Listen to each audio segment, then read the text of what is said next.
Is it a man or a woman? Man. White? Yeah. You're a white man in America. You want the American dream.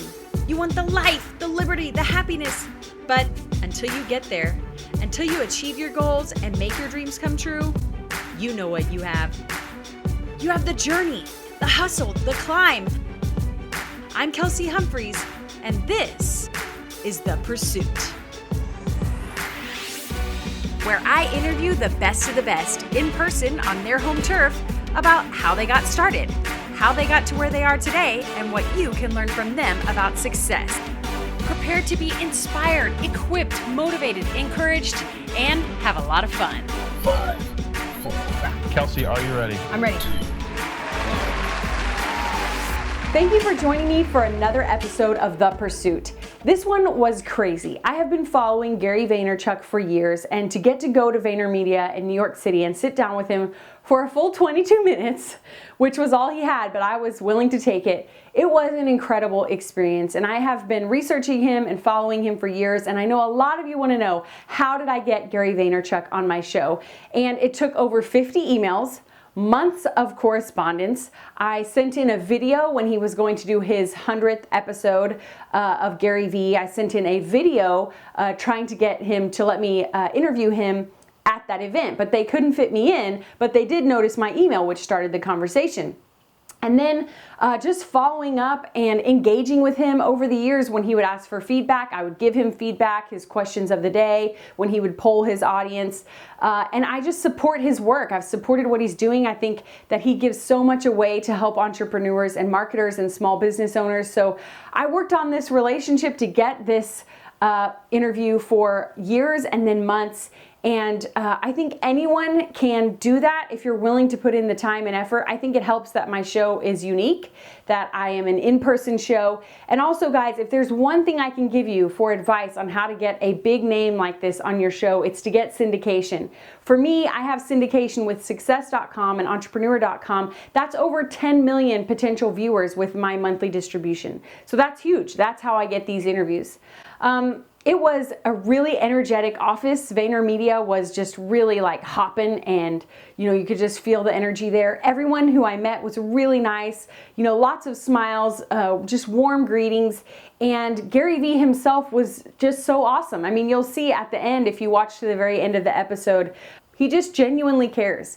And I think that's a big key to his success that I don't really list. I talk about it a little bit, but I think if you don't genuinely care, you're not going to achieve the massive amount of success that he has.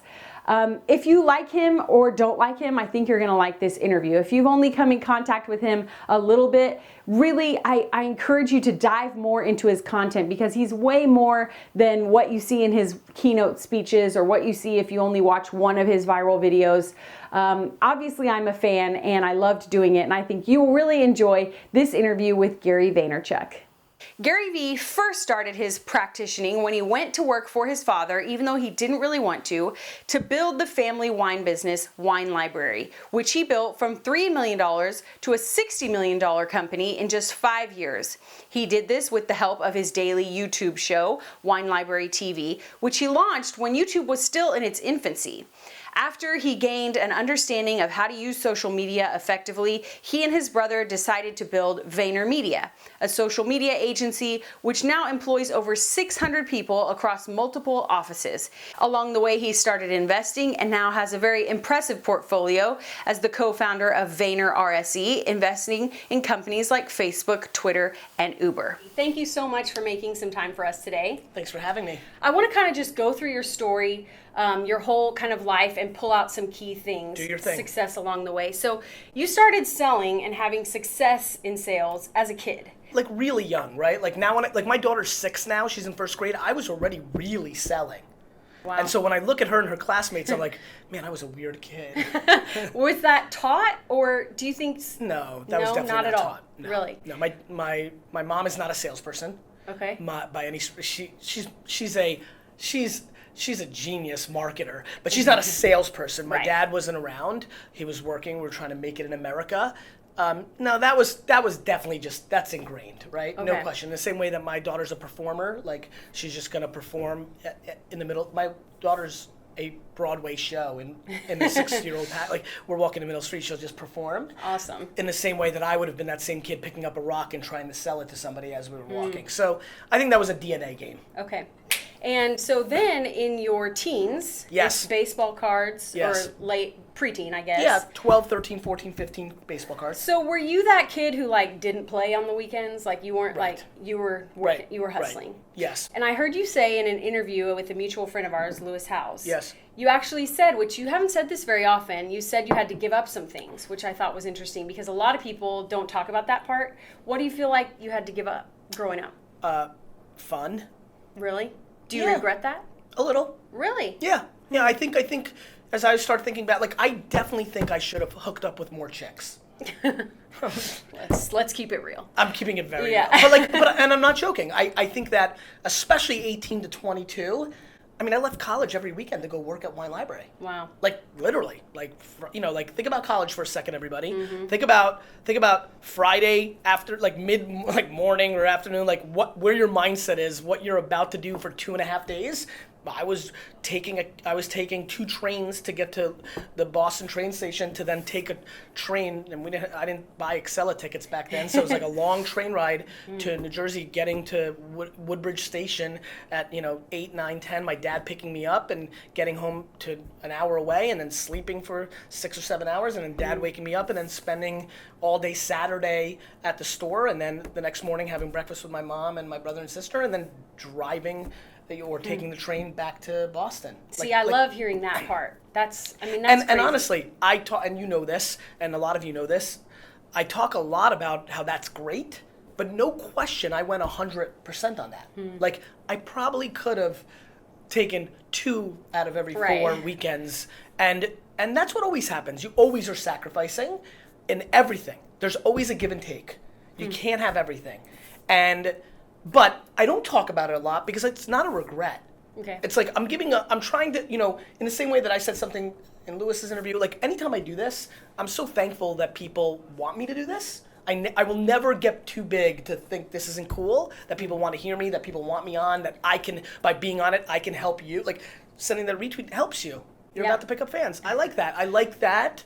Anyway, I put it on myself to talk about things a little bit differently, even with my show and my Daily Vee. I want to bring you value for your show to make it a worthwhile thing for my fan base. I'm scared to talk about it as a regret because it's not truly a regret. It's a maybe I would tweak a little bit, but when you make your bed, you're not allowed to complain. And I'm so tired of everybody complaining about like, oh, my workaholic friends, I don't see my kids enough, so see them. Like, oh, I don't have enough money, so work more. Like my friends who are like, I wish I was more successful. I'm like, dude, you're on 7 softball teams. I'm like, Yeah. if you were on 2, you'd have a lot more hours to maybe make some money. Go to like the flea market and buy shit and sell it on eBay. You can make $400 a week. Right. So explain how in your later teens, how a teenage dude becomes obsessed with selling wine.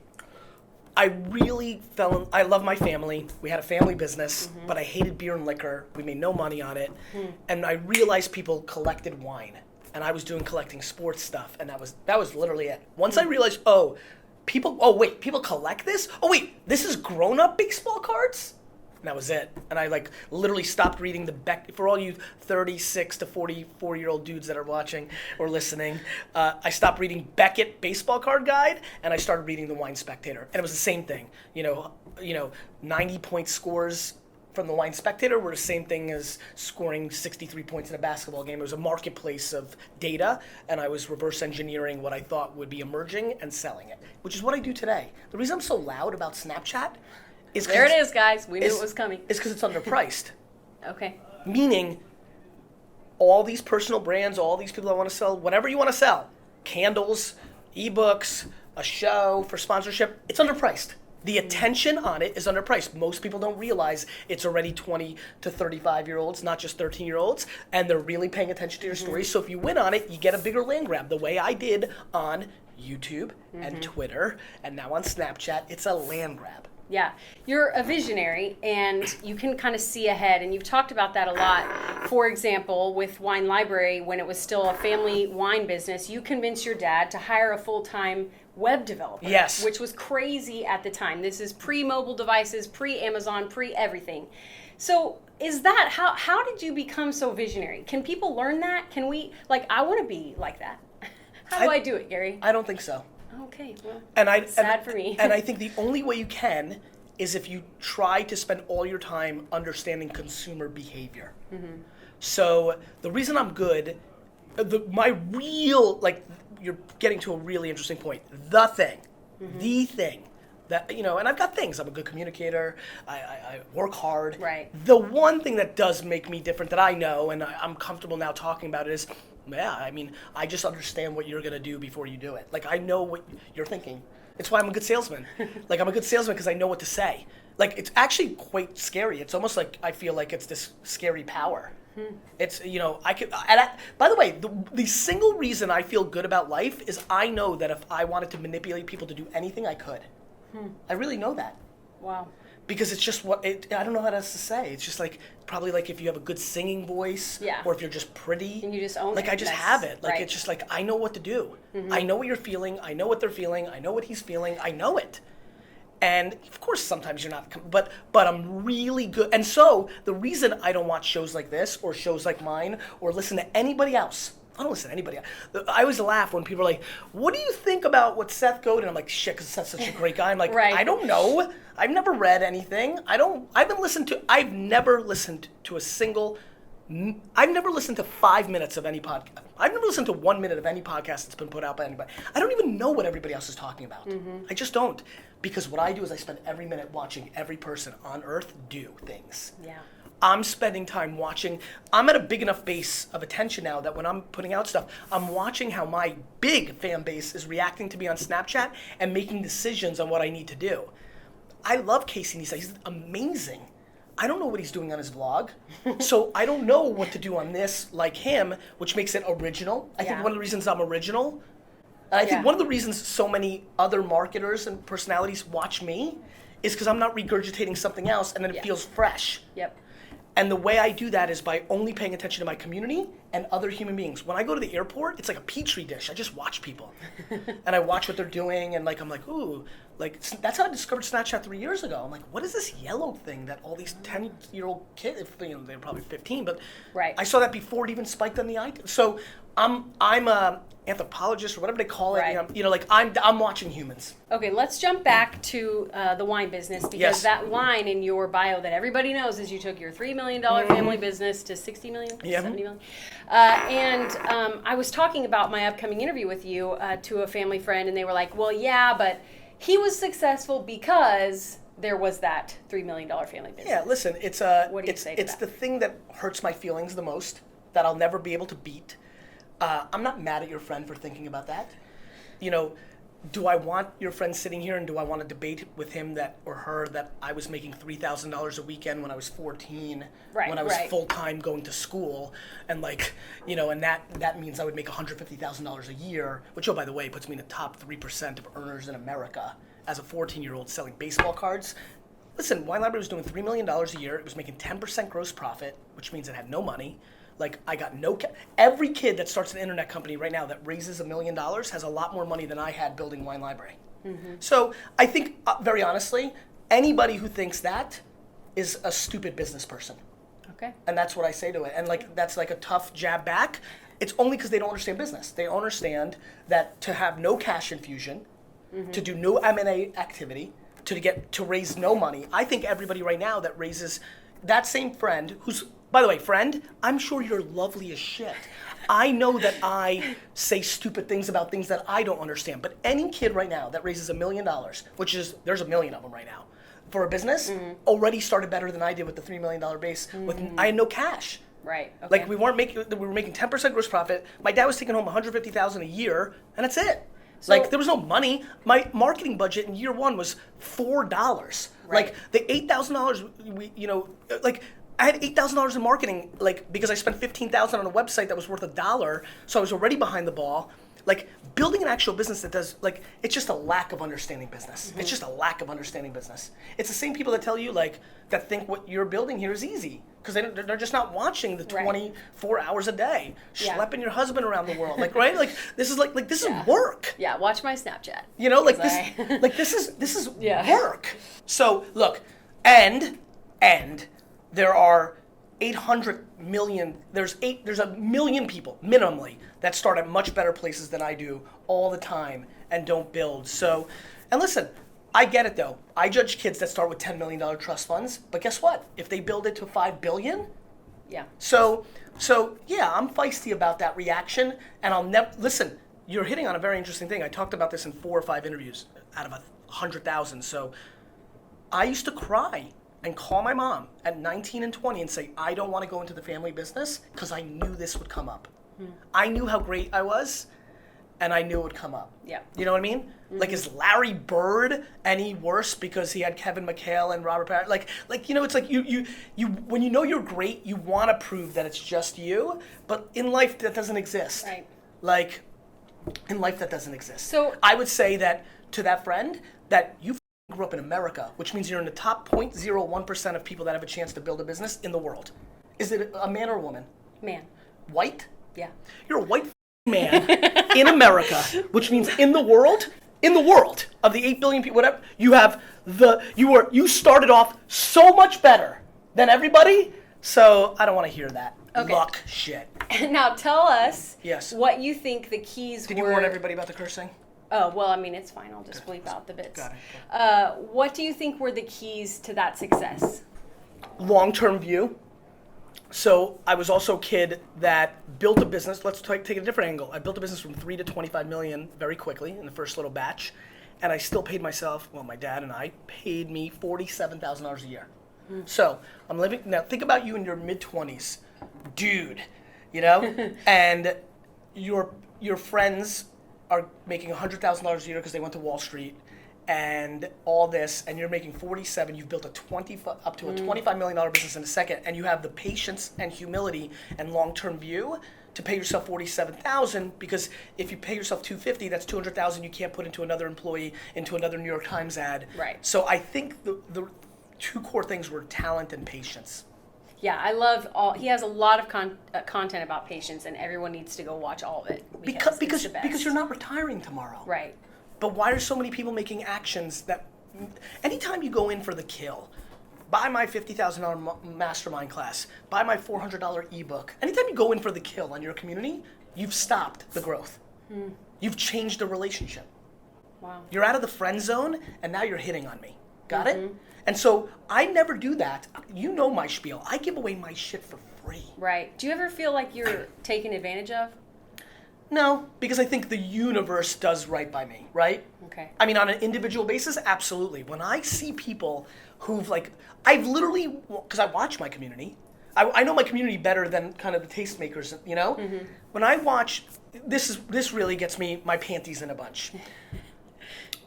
Somebody will start a conversation in a Facebook group or something and say, would you pay $5 a month for the Ask Gary Vee show?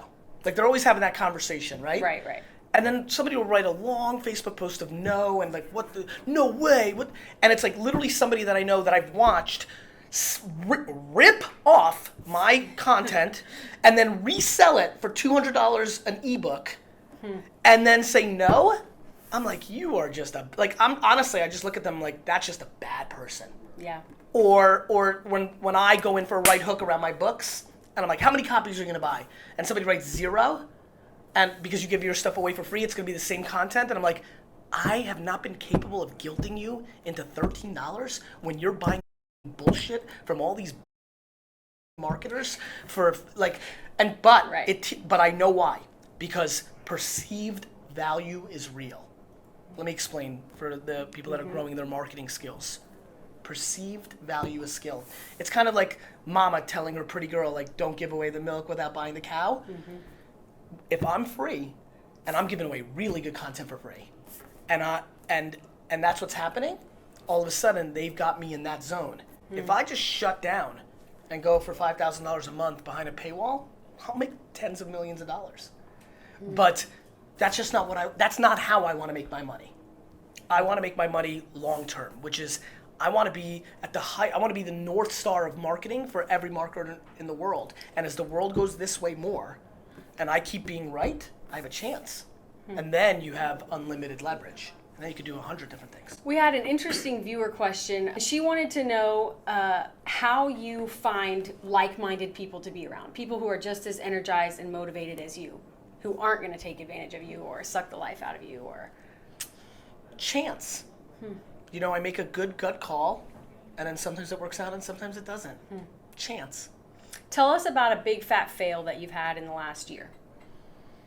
I started 5 to 6 major divisions in VaynerMedia last year, and 2 of them worked really well and the others didn't. And I don't think they're big fat fails, but I often say none, right? And then everybody gets mad. I'm trying to do better. Like, I'm not perfect. I never lose net. Vayner exploded because 2 of the 5 did so well that it covered the losses. Got it?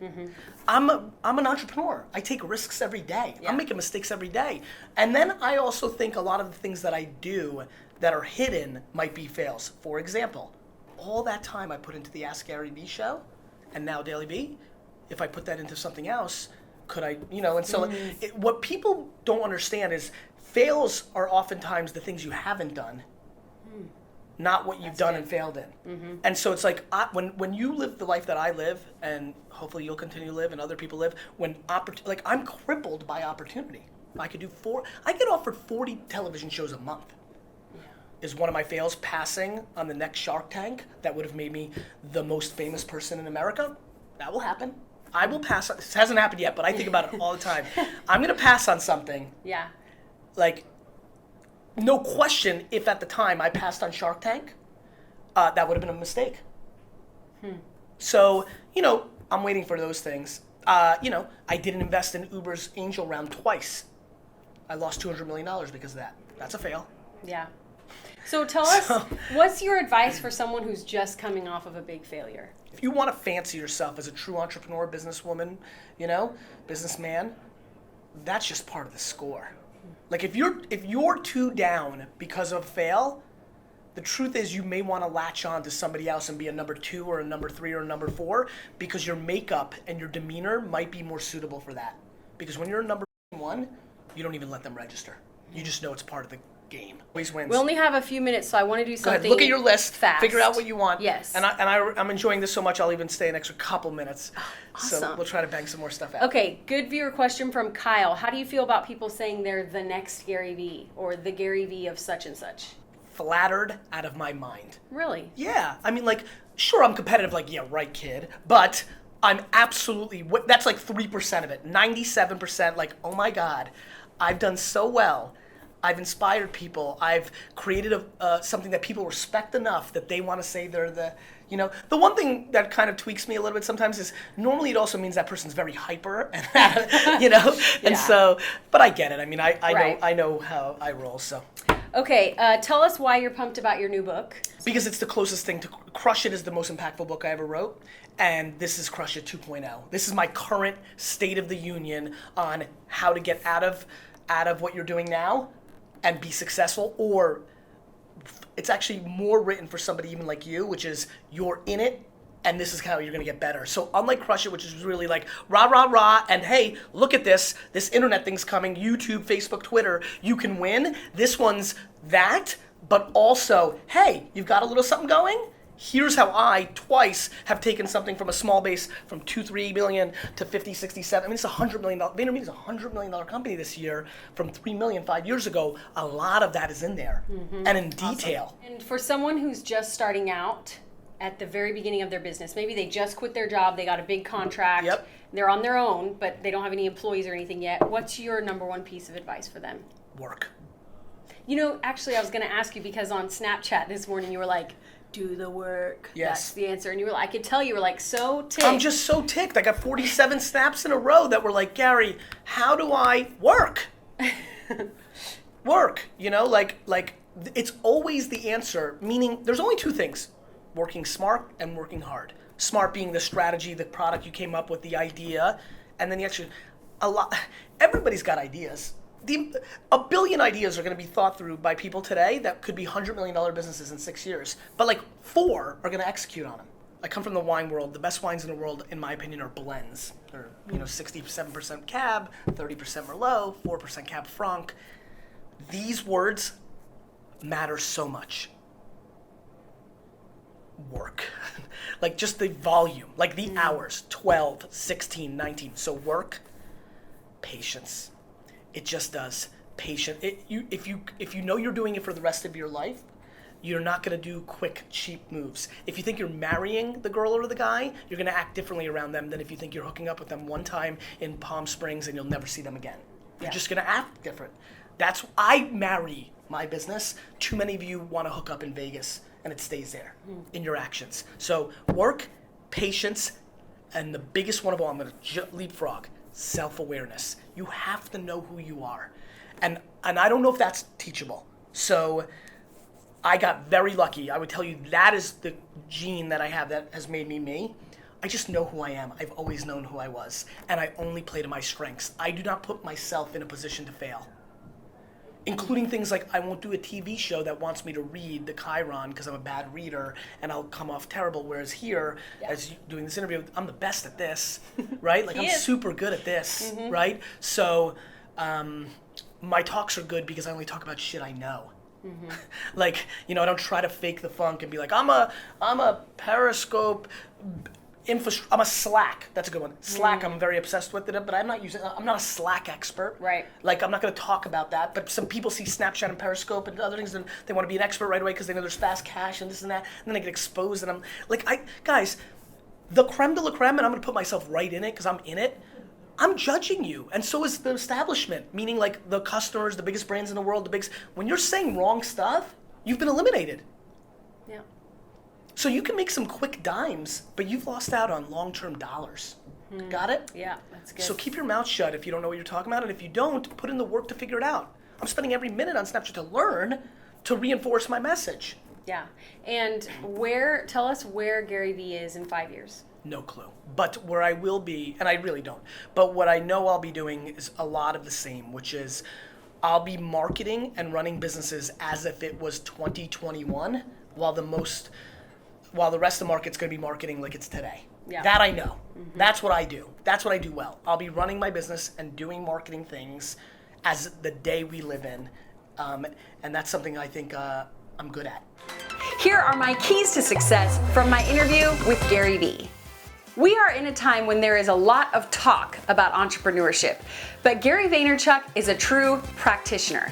So I'm going to share with you some of the practices I think we can learn from him. Number 1, practice patience. He put hours into Wine Library TV, hundreds of episodes before he reached a tipping point, but he could see that it was going to pay off. All of his decisions are made for his long-term goals and long-term results. He never makes a decision based on short-term results. Number 2, practice self-awareness. This is something he preaches regularly, that you have to know what your strengths and weaknesses are so you can bet on your strengths. Number 3, practice observation. What I mean by that is that Gary is not consuming a lot of content. He doesn't read other people's books, he doesn't watch other people's podcasts. What he does do is observe. He observes human behavior, he observes the marketplace, he observes what people are doing, and that's how he learns what people are going to do before they do it. Number 4, practice serving others. I don't think everyone would call Gary Vee a servant, but I do. I spent hours researching him. I spent a lot of time watching all of his content, which there's a ton of it. And I think he really does want to serve others at his heart, especially when you consider how he serves his employees, making time in his crazy schedule to give each employee face time, and really listening to what his employees want and caring about company culture. Now, I know some of you will say, well, he's only giving so much because eventually he wants to get, right? That's the whole concept of jab, jab, jab, right hook. But guys, there are way, way, way too many jabs to ever make up for the right hook.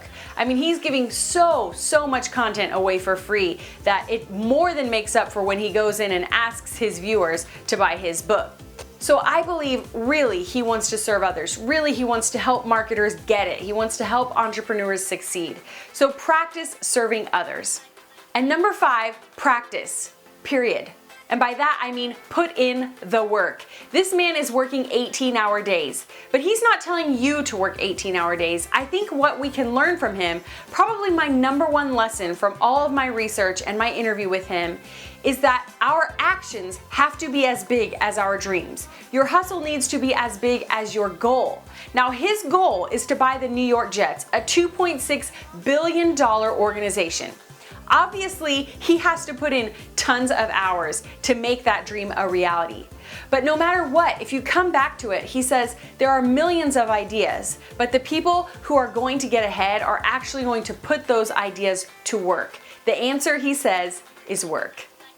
I hope this inspired and encouraged and motivated you today that if you get self-aware, if you commit to being patient, and you really put in the work and put your readers and your audience first, serve others, and put in the hours, you can make amazing things happen in your life. And if you follow and study and implement these keys, I think you can do that, and I can do that as well.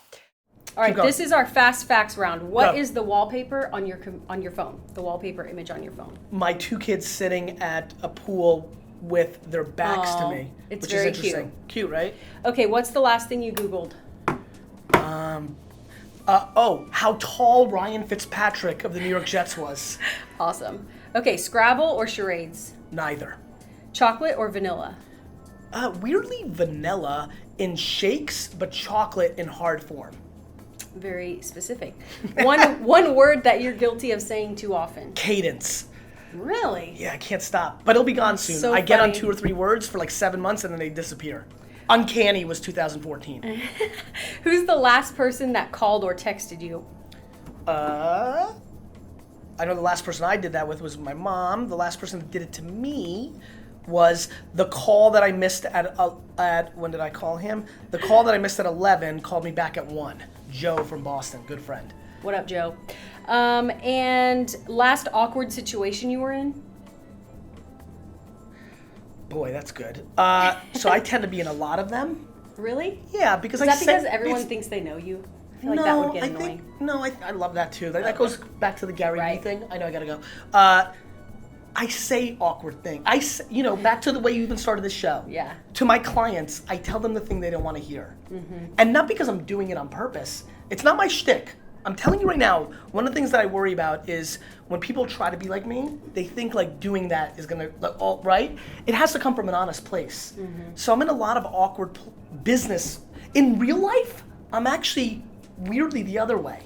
When I put my business uniform on, I will go right at it. In real life, I hate do you know I hate confrontation? That's surprising. Because most people only know me when it's like I know a very famous football player right now that is a widely branded as like a tough guy on the field, but like super soft in real life, like wallflower, right? I'm like that. In this world, I'm like, I want to punch your face, right? Yeah. But like in real life, I'm like, Last vacation you took? We went to Antigua, my wife and I, in December. Or Anguilla? Anguilla. Other than the Jets, what would your hobby be if you had one? The Knicks. Other than that? Garage sailing. Oh my gosh, that's I'm hilarious. obsessed with garage sailing. That's awesome. I honestly think if I bought the Jets tomorrow, the only thing I would do on the side is garage sail on the weekends and then flip the stuff I find. And I get more, this is a straight up truth, I get more excited about buying something for $3 at a garage sale that I know is worth $80 on eBay than landing a $5 million client for VaynerMedia, and it's not even close. Wow. Pancakes or waffles? Pancakes. Winter or summer? I like them all. So honestly, I'm a hardcore 4-season guy. I think they all have a spot. So is my husband. Nice, I like him.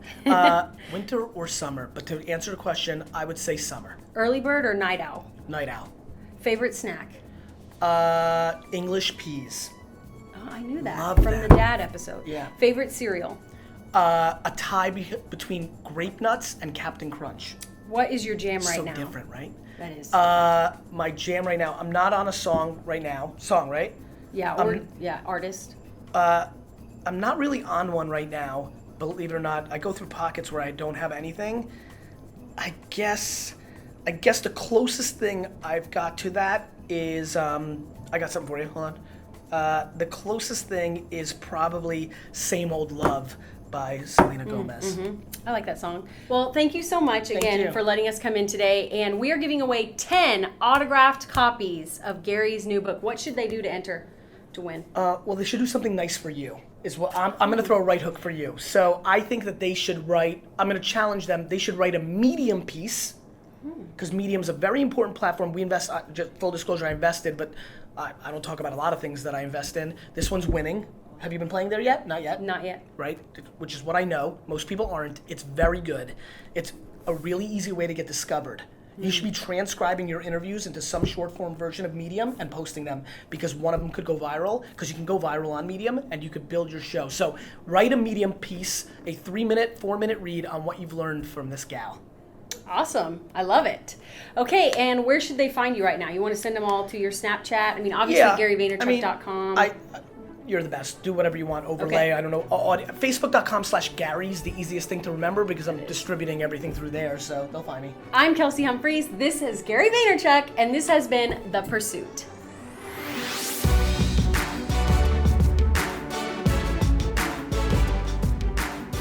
That's it. We're out. Awesome. Thank you so much. Congratulations Oh, on this is everything. You enjoyed? Yes, man, it was so great. Thanks. Your pleasure. Got a lot done in a short amount of time. That mug is for you, so Thank please you. keep Leave it that. here. Tell DeMayo to take it. Right. I will. Awesome. Sorry I have to run. No problem. Take care. I understand. Thanks. Yeah. It's green. It's okay. Guys, he kissed me on the cheek. Don't get jealous, Christopher.